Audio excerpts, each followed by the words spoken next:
김민아 캐스터 마감 상황 전해주세요. 네, 유럽의 주요국 증시들은 전반적으로 하락하며 이번에는 조정받는 흐름이 나타났습니다. 전 유럽 증시에서는 은행주들이 대체적으로 약한 흐름을 나타냈기 때문에 이러한 영향도 무시할 수 없었고요. 또 그에 이어서 에너지주들까지 일제히 하락하는 모습이 나타나면서 독일 지수, 영국 지수, 프랑스 지수 일제히 하락하며 거래를 마쳤습니다. 특히나 프랑스의 토탈 에너지스와 노르웨이의 에퀴노르 등 이 대형 에너지주들의 주가 하락이 영향을 끼쳤다라고 살펴보시면 되겠는데요. 또 여기에 이어서 금리 인하와 관련되어 있는 발언도 함께 나왔습니다. 유럽 중앙은행 집행이사인 이사벨 슈나벨은 영국 파이낸셜 타임즈와의 인터뷰를 통해 인플레이션이 막판에 반등할 수 있고 최근 데이터는 물가를 낮추는 마지막 단계다. 가장 어려울 것이라는 우려를 확인시켜주고 있기 때문에 중앙은행이 금리 인하에 인내심을 키워야 한다라는 발언을 꺼내 들었는데요.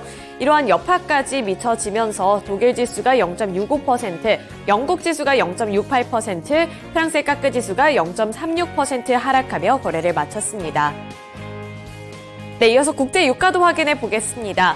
국제 유가는 1%대 강세 흐름을 지속하면서 장 초반부터 막판 때까지 이렇게 후반부까지 살펴보시면 급등락은 반복이 됐지만 점차 후반부로 갈수록 더욱더 강한 탄력을 받아 나가는 모습이었고요. 3거래일 연속으로 상승하고 있습니다. 74달러 선에 거래가 되고 있는 모습인데요.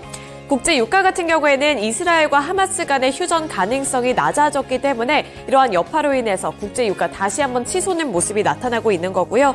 미국의 생산 둔화로 인해서 시장의 공급 과잉 우려까지 어느 정도 일축되면서 이렇게 국제 유가 또 한번 강한 흐름을 나타내주고 있습니다. 마지막으로 금 가격 확인해 보시면 0.049% 하락하면서 소폭의 하락세 기록하고 있는 상황이고요. 2,050달러 선을 터치하고 있습니다.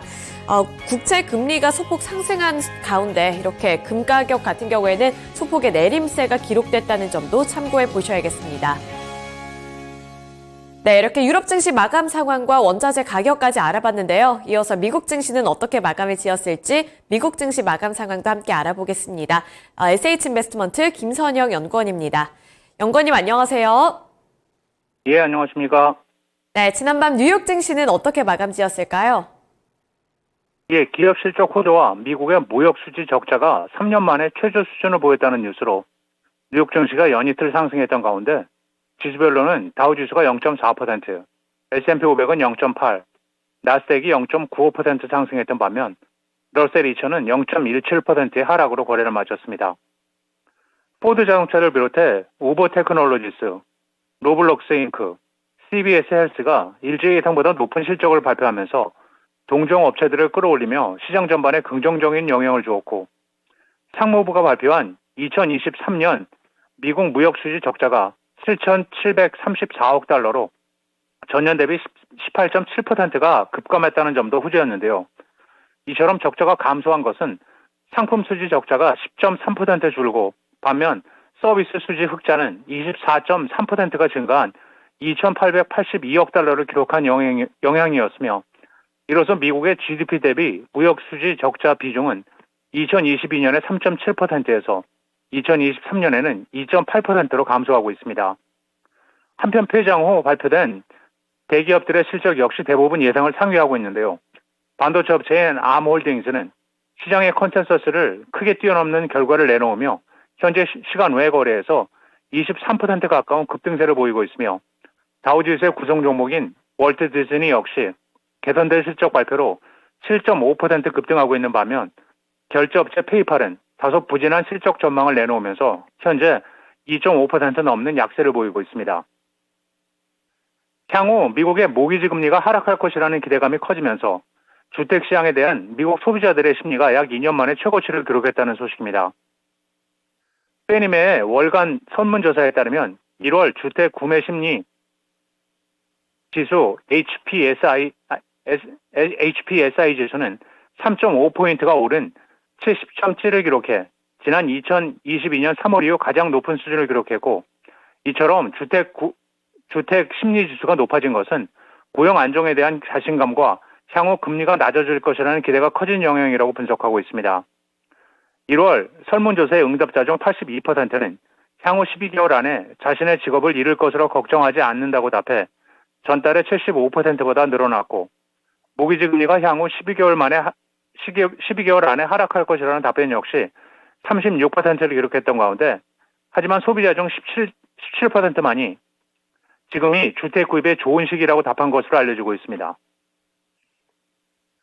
상업용 부동산 대출 부실 여파로 미국의 지역은행 뉴욕 커뮤니티 뱅크의 주가가 연일 폭락하고 있는 가운데, 일부 월가 전문가들은 많은 지역은행들이 이에 대해 크게 우려하지 않고 있다고 지적하고 있습니다.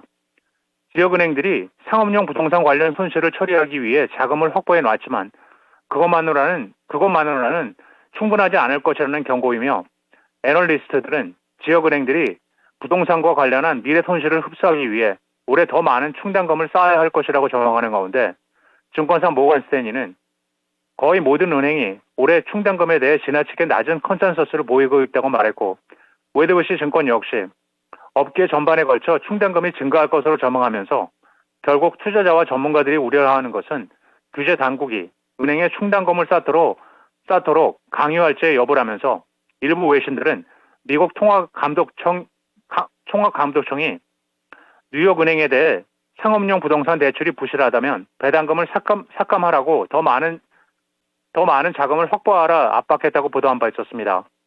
한편 뉴욕의 오피스 및 공동주택 부동산 부분에서 예상치 못한 손실을 본 데다 작년 파산한 시그너처 은행의 핵심 자산 인수로 NYCB에 적용되는 자본 요건이 강화된 데 따라 이 회사의 주가는 지난달 말 배당금의 대폭 삭감과 대규모 분기 손실을 발표하면서 시장에 충격을 가하면서 이후 약 60% 이상의 폭락세를 보이고 있는 상황입니다. 로스앤젤레스 인근 산타모니카에 본사를 두고 있는 소셜미디어 기업 스냅잉크가 부진한 광고 매출로 인해 예상을 크게 하회한 실적과 실망스러운 전망을 발표하면서 오늘 무려 34.6%가 폭락한 $11 41센트의 거래를 마쳤습니다. 스냅의 4사분기 매출은 13억 6천만 달러로 시장 예상치였던 13억 8천만 달러에 미치지 못했고, 같은 기간 2억 4,820만 달러의 순손실을 기록했으며, 전년 같은 기간에는 2억 8,850만 달러의 순이익을 기록한 바 있었습니다. 회사 측은 광고 플랫폼과 함께 진행하고 있는 성과가 도움이 되었지만 중동 지역의 혼란 등으로 인해 1분기 매출을 10억 9,500만 달러에서 11억 3,500만 달러로 예상했고, 시장의 컨센서스는 11억 1천만 달러인 가운데 비용 절감을 위해 전체 직원의 약 10%인 500명을 해고하겠다고 밝히면서 회사가 어려운 상황임을 보여준 점이 주가의 급락을 가져왔다는 분석입니다. 마지막으로 내일은 신규 실업상 청구 건수를 시작으로 상무부의 12월 도매 재고가 발표되고, 필립 모리스 인터내셔널, 랄프 로렌, 어펌 홀딩스, 테이크 투 인터액티브, 스피릿 에어라인스, 언더 아머, 스펙트럼 브랜드, 테넷 헬스케어, 워너 뮤직 그룹, 베리사인, 아스트라제네카, 코노코 필립스, 듀크 에너지, 퍼스트 에너지, 할리 데이비슨, 허쉬 푸드, 사이버 아크 소프트웨어, 핀트레스트, 그리고 일루미나 잉크가 지난 분기 실적을 발표하게 됩니다. 네, 이렇게 미국 증시 마감 상황부터 실적 일정까지 함께 들어봤습니다. 오늘 말씀 고맙습니다. 예, 감사합니다. 네, 이렇게 유럽 증시에 이어서 미국 증시 마감 상황까지 함께 알아봤는데요. 전일장 국내 증시는 어땠을까요? 국내 증시 마감 상황도 함께 알아보시죠. 먼저 코스피와 코스닥의 종가부터 확인해 보겠습니다. 어제 코스피와 코스닥 상승하는 모습이 나타났고, 코스피 같은 경우에는 1.3% 상승한 2,609포인트의 종가를 형성하면서 1%대 강세를 결국에는 유지한 채로 거래를 마쳤습니다. 코스닥 같은 경우에는 장중에 1% 넘게 상승했지만 코스피와 비교했을 때는 윗꼬리를 달면서 결국에는 0.61% 수준에 그치는 상승률을 기록했는데요. 그래도 810포인트 선을 지지해주며 끝났습니다. 코스닥은 811포인트 선의 종가를 형성했고요. 선물지수 같은 경우에도 1.34%의 오름세를 기록했습니다. 수급 주체별로 확인해 보겠습니다. 먼저 거래소에서의 수급 상황 확인해 볼 텐데요. 어제 코스피 시장에서는 외국인 그리고 기관 투자자들의 자금이 큰 폭으로 유입이 되면서 코스피를 견인했습니다. 외국인은 5,390억 원의 매수 우위를 나타냈고요. 기관도 6,261억 원의 사자세를 나타냈습니다. 반면에 개인 투자자들은 차익 실현에 나서면서 1조 원 넘게 팔았습니다. 개인은 1조 1,289억 원의 매도 우위로 거래를 마쳤습니다. 이어서 코스닥 살펴보시죠. 코스닥에서 개인과 외국인 투자자들의 자금이 함께 유입됐는데요. 특히나 개인 투자자들이 930억 원 매수했습니다. 외국인은 524억 원의 사자세를 나타낸 가운데 기관 투자자들은 1,000억 원 넘게 팔면서 이 코스닥 지수의 상승폭에 제한을 거는 모습이었습니다. 선물지수, 선물시장 확인해 보시면 외국인 투자자들의 자금이 큰 폭으로 들어왔다는 점도 수급에 영향을 줄 수 있기 때문에요. 이러한 부분들까지 참고해 보시면 도움이 될 것 같습니다. 개인과 기관의 자금은 이탈됐습니다. 네, 이렇게 주체별 매매 동향까지 함께 확인해 봤는데요. 이어서 전일장 주목을 받았던 특징 섹터도 하나하나 알아보도록 하겠습니다. 먼저 첫 번째로는 2차 전지주들의 반등을 눈여겨보셔야 할 것 같은데요. 특히나 그동안 많이 소외가 되어 왔던 에코프로 그룹주들을 중심으로 나머지 소재 종목들 쪽으로도 매수세가 확산이 됐고요. 또 간만에 2차 전지 셋업체들까지 빨간불을 켜내는 모습이었습니다. 종가부터 확인해 보시면 에코프로 BM이 6.71% 상승한 23만 500원을 기록했고요. LNF도 3.7% 오른 13만 7,200원을 기록했습니다. 그런데 이 소재주 중에서 양극재 관련 종목들 어제 장중에는 더 강한 시세를 분출하면서 두 자릿수대 급등세를 연출하기도 했는데요. 다만 그 막판에 가서는 차익 매물이 어느 정도 빠져나가면서 윗꼬리를 길게 달았다는 점도 참고해 보셔야겠습니다. 따라서 에코프로 BM은 결국에 6%대에 그치는 모습이었고요. 셋업체들 보시면 LG에너지솔루션 그리고 삼성 SDI가 2%대 탄력을 받았습니다. LG에너지솔루션 2.39% 상승한 38만 6천 원을 기록했고요. 삼성 SDI는 2.14% 오른 38만 2천 원을 터치했습니다. 마지막으로 LG화학도 0.22%의 오름세 기록하면서 강보합권 수준을 나타냈는데요. 우선 2차 전지 종목들이 어제 우리 시장에서 이렇게 강하게 반등할 수 있었던 것은 미국 증시에서 테슬라가 간만에 반등해줬기 때문입니다. 그러한 영향이 국내 증시에까지 훈풍으로 도달하면서 이렇게 전반적으로 훈훈한 분위기가 연출이 됐다는 점 보셔야겠고요. 또 제너럴모터스 메리 이바라 회장이 삼성의 복수 계열사들과 만났다라는 소식도 전해졌고요. LG화학과도 업무 협약을 체결을 했다라는 소식까지 전해지면서 이렇게 대형 종목들 쪽으로도 매수세가 확산이 된 겁니다. 바라 회장과 삼성 관계자들은 삼성 SDI 그리고 제너럴모터스가 함께 진행 중인 배터리 합작 공장 건설을 비롯해서 디스플레이, 차량용 카메라 모듈, 음향기기, 차량용 반도체 등 이 전장 영역 관련 협력 가능성 등의 의견을 나눈 것으로 알려졌는데요. 삼성 SDI는 이미 제너럴모터스와 함께 협력 관계를 이어가고 있습니다. 삼성 SDI는 2026년 양산을 목표로 미국 인디애나주의 30기가와트시 배터리 합작법인을 건설하고 있기 때문에 안 그래도 이런 부분에서 협력이 도모되는 모습이었지만 어제 함께 회동을 했다라는 소식까지 전해지면서 기대 심리는 더욱더 높아지는 분위기였습니다. 그리고 미국의 1위 자동차 기업인 만큼 이쪽에 관심이 많이 높아진 가운데 LG화학이 제너럴모터스에 25조 원 상당의 양극재를 공급하는 계약을 맺었습니다. 이 소식까지 전해지면서 LG화학 쪽으로도 매수세가 들어왔고요. 바라 화장은 이 LG의 배터리 전장 부문 경영진을 연이어 만나서 사업 협력 방안을 논의했다고 알려졌는데 이 부분 참고해 보시면서 앞으로도 주가 흐름에 영향을 줄 수 있을지 참고해 보셔야겠습니다. 네, 이어서 에코프로 그룹주들 확인해 볼 텐데요. 에코프로 BM이 어제 23만 500원의 종가를 형성했습니다. 에코프로 그룹주들 실적을 발표했는데 사실 그 성적 자체는 좋지 않았습니다. 영업 적자를 기록했는데 어제 주주 환원 정책에 대해서 강화를 한다라는 소식이 전해지면서 오히려 주가는 상승해주는 모습을 기록을 한 건데요. 우선 실적부터 살펴보겠습니다. 에코프로는 지난해 연결 기준 2,952억 원의 영업이익을 거뒀는데 이는 전년과 비교했을 때 52% 감소한 수준이었습니다. 특히 지난해 4분기에는 1,224억 원의 영업 손실을 냈는데요. 광물 가격 하락과 전방 시장의 수요 위축이 예상보다 악화됐기 때문이라는 것이 회사 측의 설명이었습니다. 또 양극재를 생산하고 있는 에코프로 BM 같은 경우에도 전년 대비 60% 감소한 1,532억 원의 영업이익을 기록했다고 밝히면서 마찬가지로 손실을 봤다라는 점을 말을 했습니다. 또 4분기에는 1,147억 원의 적자를 기록하면서 전반적으로 봤을 때 에코프로 그룹주들 실적 자체는 좋지 않았는데요.